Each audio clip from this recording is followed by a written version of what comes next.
Hello दोस्तों, तो मैं हूं नम्रता और आज मैं जा रही हूं उज्जैन। तो आइए आप भी मेरे साथ बने रहिए और उज्जैन नगरी के दर्शन कीजिए। अहमदाबाद से उज्जैन तकरीबन 450 किलोमीटर की दूरी पर है, जहां जाते हुए हमें 8 से 10 घंटे हुए थे क्योंकि हम बाय कार गए थे। आप लोग बाय प्लेन, बाय ट्रेन और बाय बस भी जा सकते हो। ज़्यादातर लोग उज्जैन बाय ट्रेन आना पसंद करते हैं। उज्जैन जाने के लिए हम लोग रविवार के दिन तकरीबन 6:30 के करीब शाम को निकल गए थे और रास्ते में बहुत सारी मुश्किलों का सामना करते हुए आखिर हम उज्जैन पहुँचे। तो देखते हैं हमने कैसी कैसी मुश्किलों का सामना किया।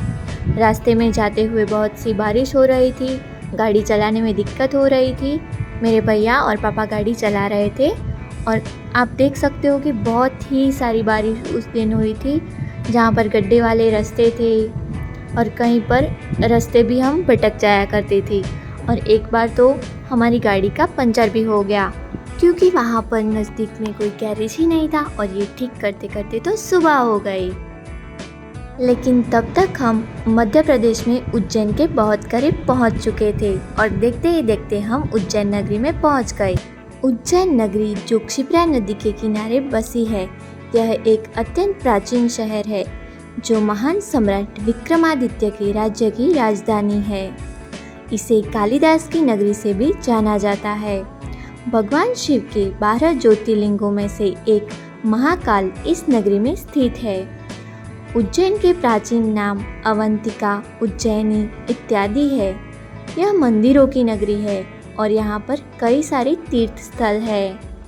महाकाल की नगरी में एंटर होते ही हमें भगवान शिव के जीवन से जुड़ी हुई कई तस्वीरें देखने को मिल जाती है।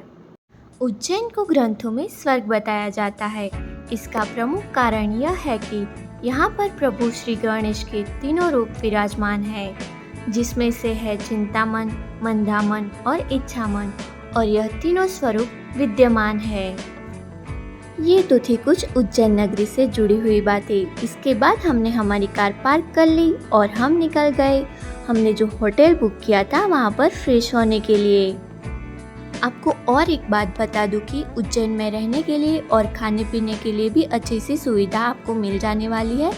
यहाँ पर रहने के लिए धर्मशाला और होटल्स की अच्छी सी व्यवस्था है, जिसका नॉर्मल रेंज स्टार्ट होता है 500 से और 1500 के बीच रहता है। और फिर यहाँ पर ये आप देख सकते हो कि यहाँ पर बाज़ार भी है, जिसमें से आपको मंदिर के लिए कुछ चीज़ें, यहाँ पर महाकाल की टी शर्ट्स वगैरह भी मिल जाने वाली है। हमने भी महाकाल वाली टी शर्ट ली और पहन के निकल गए महाकालेश्वर जी के दर्शन के लिए। यहाँ पे आपको माला, मंदिर से जुड़ी कई चीज़ें, भगवान को चढ़ाने वाली कुछ चीज़ें, जैसी कई सारी चीज़ें आपको मिल जाने वाली है। और इसका नज़ारा दिन से भी बढ़िया शाम को आपको देखने को मिलता है। हम लोग श्रावण के सोमवार के दिन महाकालेश्वर पहुंचे थे, इसलिए कुछ लोग यहाँ पर प्रसादी का भी वितरण कर रहे थे, तो हमने भी प्रसादी ली और प्रसाद खाते खाते और ये सुंदर सा बाजार का नज़ारा देखते देखते हम जा रहे थे महाकालेश्वर जी के दर्शन के लिए। यह महाकाल का मंदिर हमने जो होटल लिया था वहाँ से तकरीबन 600 से 700 मीटर की दूरी पर था। तो हम चलते हैं फटाफट से महाकाल जी के दर्शन के लिए। और यह श्रावण का सोमवार था, इसलिए यहाँ पर भीड़ भी बहुत होने वाली थी। अगर आपको जल्दी से दर्शन करने हैं तो आपको सोमवार के दिन और छुट्टियों के दिन नहीं आना है। आइए मैं आपको दिखाती हूँ यहाँ के कॉरिडोर का अद्भुत नज़ारा।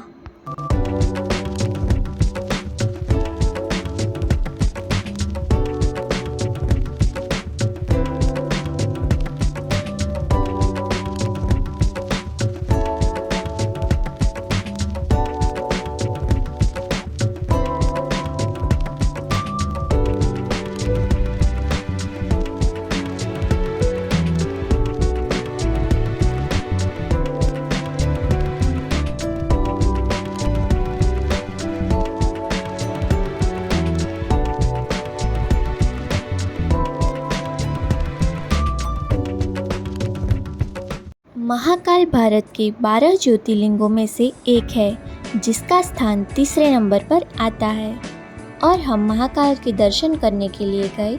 यहाँ पर आपको अगर शीघ्र दर्शन करने हैं तो उसके लिए भी आपको यहाँ पर सुविधा मिल जाने वाली है, जिसके लिए आपको कुछ यहाँ पर टोकन जमा करवाना होगा।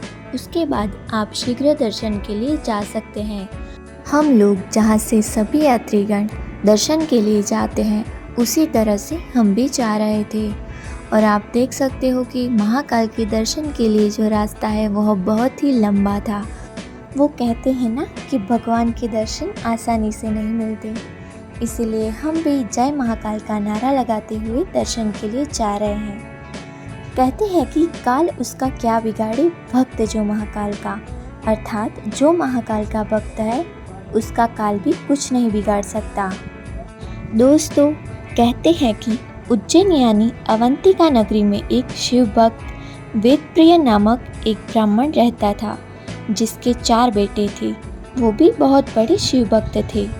दूसरी तरफ एक रत्नमाल पर्वत पर दूषण नाम का एक राक्षस रहता था, जिसे ब्रह्मा जी से वरदान मिला था और उसी वरदान के अहंकार में आकर वो सभी ब्राह्मणों को परेशान करता और उन पे अत्याचार गुजारता और धीरे धीरे करके वह उन्हें मारने भी लगा था। और इसी अत्याचार से परेशान होते हुए सभी भक्तों ने शिव जी की आराधना की और स्वयं शिव जी अपने महाकाल स्वरूप में प्रकट हुए और उन्होंने इस दूषण नामक राक्षस का वध किया। और उसके बाद भक्तों के निवेदन से ही शिव जी यहाँ पर विराजमान हुए और आज भी हम उसे महाकाल के नाम से जानते हैं। आइए अब चलते हैं हरसिद्धि माता मंदिर उज्जैन। आइए मैं आपको बताती हूँ माँ हरसिद्धि के मंदिर का इतिहास। महाकाल क्षेत्र में माँ हरसिद्धि का प्राचीन मंदिर है।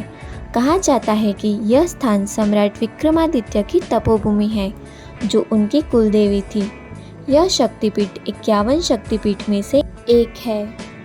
कहते हैं कि यहाँ सती के शरीर का अंश अर्थात हाथ की कोहनी आकर गिरी थी। ऐसा कहा जाता है कि सम्राट विक्रमादित्य माँ हरसिद्धि को गुजरात से मनाकर लेकर आए थे, इसलिए तब माँ ने उनसे कहा था कि वह सुबह में गुजरात में और रात में इस हरसिद्धि धाम उज्जैन में निवास करेगी और लोगों की रक्षा करेगी।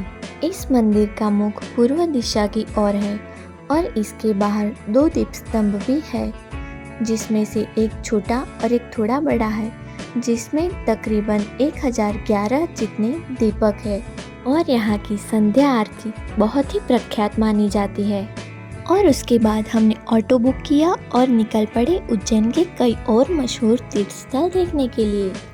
उज्जैन दर्शन के लिए आपको ऑटो महाकालेश्वर जी से आसानी से मिल जाती है, जिसका रेंट तकरीबन 400 से 500 रुपये पर पर्सन लगता है। और वह आपको उज्जैन के कई सारे सुप्रसिद्ध मंदिरों के दर्शन करवाते हैं, जैसे कि मंगलनाथ मंदिर, गढ़कालिका माता मंदिर, सांदीपनी आश्रम, गणपति मंदिर, भर्तहरि की गुफाएं और साथ ही बहुत ही मशहूर काल भैरव मंदिर के भी दर्शन करवाएंगे। उज्जैन का अद्भुत नज़ारा देखते हुए हम लोग जा रहे थे सबसे पहले मंगलनाथ मंदिर। तो आइए मैं आपको सुनाती हूँ कुछ मंगलनाथ मंदिर के बारे में। कहा जाता है कि मंगलनाथ ही मंगल ग्रह का उत्पत्ति स्थान है। तो आइए मैं आपको दिखाती हूँ मंगलनाथ मंदिर।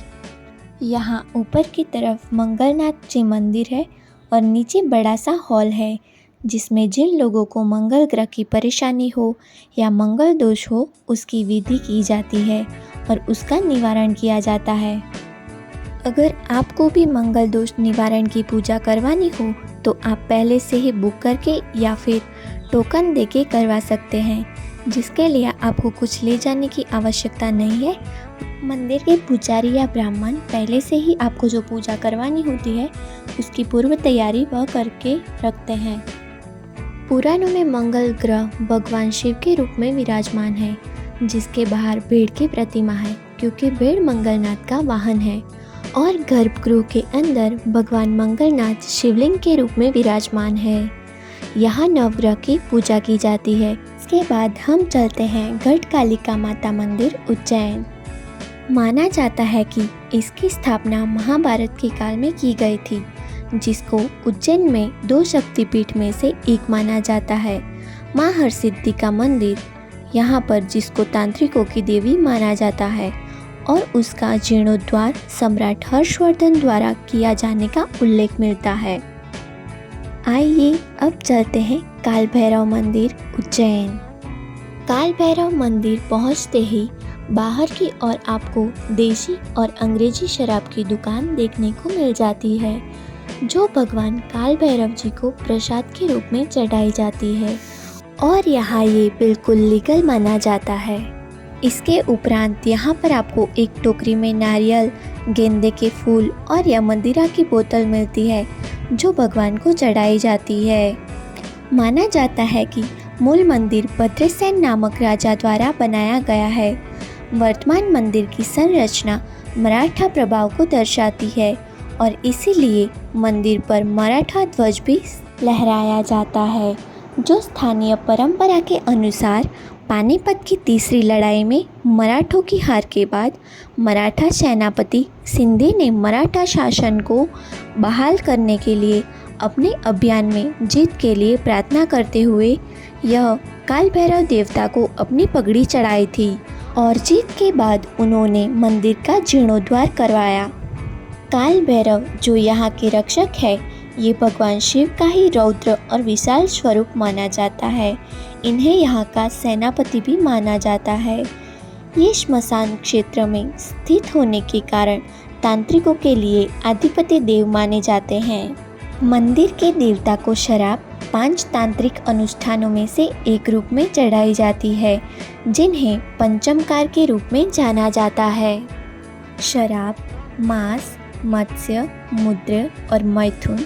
पुराने समय में देवता को यह 5 चीज़ें चढ़ाई जाती थी, लेकिन अब केवल शराब चढ़ाई जाती है। अन्य 4 प्रसाद प्रतीकात्मक अनुष्ठानों के रूप में है।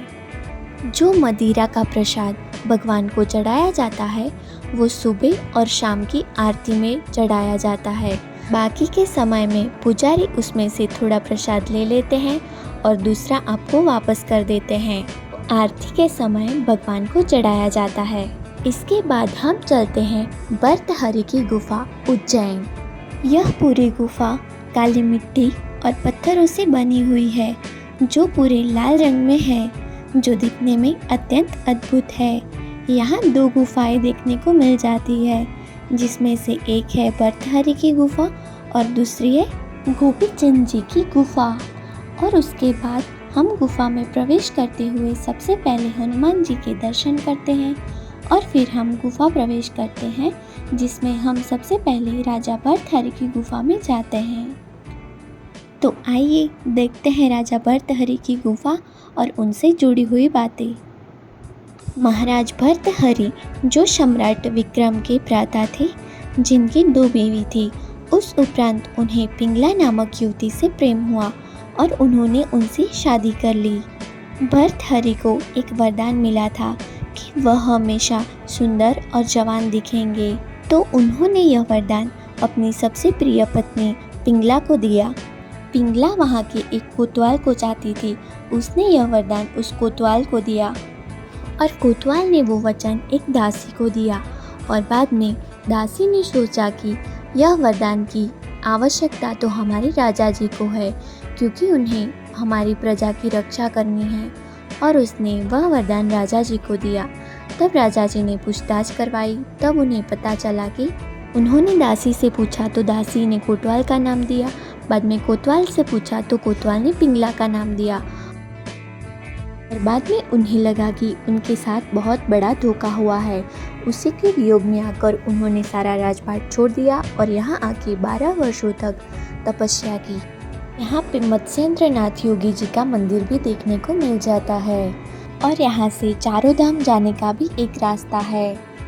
और यहाँ पर एक गुफा में एक गुरुजी भी थे, जो छड़ी से अपना आशीर्वाद सबको देते थे। और उसके बाद यहाँ पे ये शिवलिंग और कुछ पौराणिक मूर्तियाँ देखते हुए हम यहाँ से बाहर निकल गए, और इसके बाद हम गोपीचंद जी की गुफा में भी गए, और यहाँ से झुक के आना पड़ता था, नहीं तो आपका सर फूट जाएगा। और इसके बाद बाहर की ओर एक मंदिर भी देखने को मिल जाता है, जो नाथ समुदाय के लोगों के लिए बहुत ही महत्व रखता है। और ये लाल रंग का संपूर्ण ये गुफा और ये मंदिर का नज़ारा अद्भुत है। आइए अब चलते हैं सांदीपनि ऋषि के आश्रम में। यहाँ पर आते ही आपको मुख्य पाठशाला के दर्शन होंगे।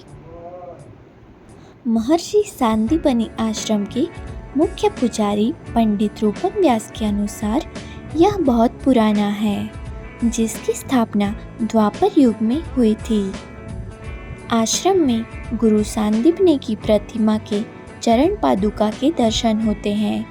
यहीं से भगवान श्री कृष्ण, बलराम और सुदामा ने शिक्षा प्राप्त की थी। यहाँ श्री कृष्ण, बलराम और सुदामा की बैठी हुई प्रतिमा विराजमान है, जहाँ वह विद्यार्थी मुद्रा में है, हाथ में स्लेट एवं कलम लिए हुए हैं।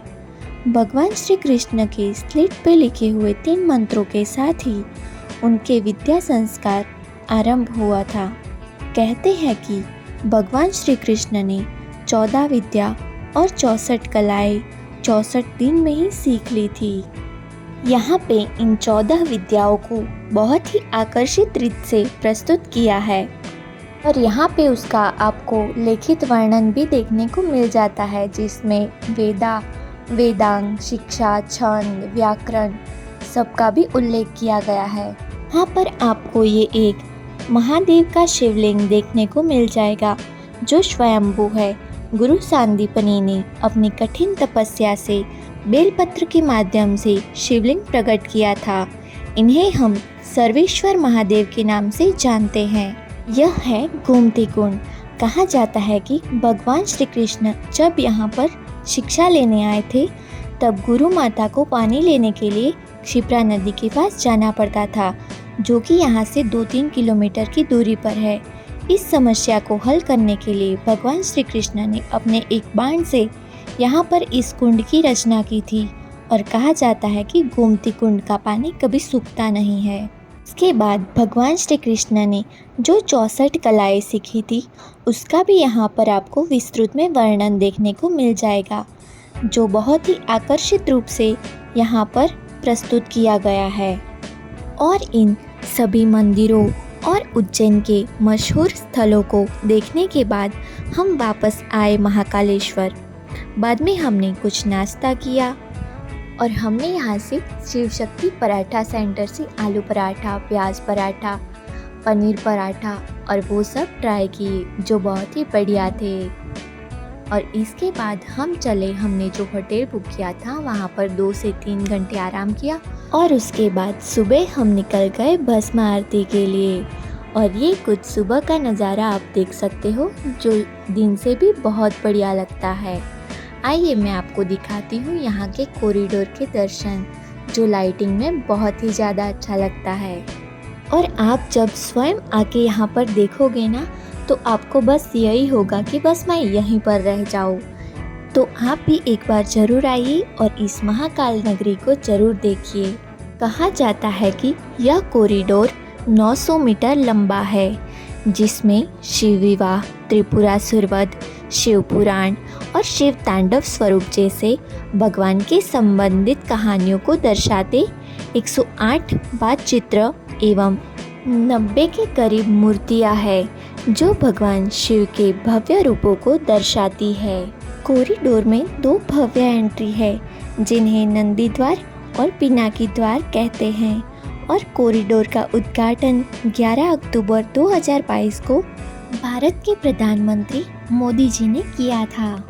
कॉरिडोर का नज़ारा देखने के बाद आइए हम चलते हैं महाकालेश्वर की मशहूर भस्म आरती देखने के लिए, जिसका समय होता है सुबह 4 से 6 बजे तक।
दोस्तों, मैं आशा करती हूँ कि आप सभी को मेरी यह वीडियो अच्छी लगी होगी और आपको उज्जैन के बारे में जानकारी भी प्राप्त हुई होगी।